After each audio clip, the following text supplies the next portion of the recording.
Good morning friends. তো দেখো সকাল সকাল তাল নিয়ে বসে পড়েছি। তো দেখো তাল মাখা হচ্ছে এখানে। তালের থেকে যে তালের পিউরিফাইটা বের করা হবে। তো দেখো এই যে ছিদ্র ছিদ্র ঝুড়িটা আছে, এটা দিয়ে এত সুন্দর তালের পিউরিটা বের হয়, মানে আঁশ থাকে না। দেখো ওখানে বৌদি প্লেট দিয়ে করছে, কিন্তু ওখানেও আঁশ আছে। আর এটাতে দেখো কত স্মুথলি মানে পিউরিফাইটা বেরিয়েছে, একদম স্মুথ। এই দেখো হাত দিয়ে দেখিয়ে দিচ্ছি, মুখে আর এই আঁশ বের হবে না, মানে তালের যে ভেতরে যে আঁশ থাকে সে আঁশটা মুখে বাঁধবে না। ভিডিও শুট করছো? হ্যাঁ, পাশ থেকে বাবাই বলছে ভিডিও শ্যুট করছে। বলছি হ্যাঁ। তো দেখো তালের এই যে পিউরিফাই কমপ্লিট হয়ে গেছে বের করা। এবার প্রসেস চলছে। চিনি নিয়েছি, ময়দা নিয়েছি, এদিকে সুজি আছে, নারকেল কোড়া আছে, সব কিছুই এবার তালের এই পিউরিফাইয়ের মধ্যে দেওয়া হবে। তো দেখো প্রথমে বৌদি নারকেল কোড়া দিয়ে দিয়েছে।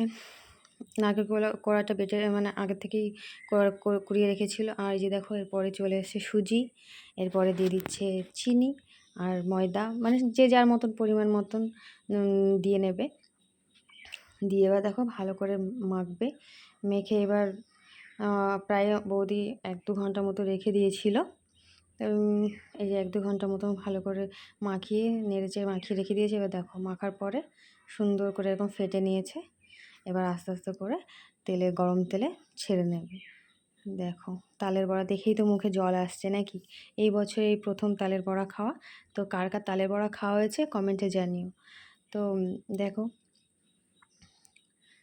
এখন তো এক তো বর্ষা, বাইরে বৃষ্টি, তার উপর যদি তালের বড়া হয়, ওফ কি দারুণ! ও দেখো দেখতে কত সুন্দর, আর কত সুন্দর ফুলছে দেখো, দারুণ একদম, আর খেতেও চমৎকার। তো নাও অবশেষে ভাজাটা কমপ্লিট হলো। এই যে কেমন হয়েছে কমেন্টে জানিও। দেখো দেখতে কত সুন্দর লাগছে। Bye bye.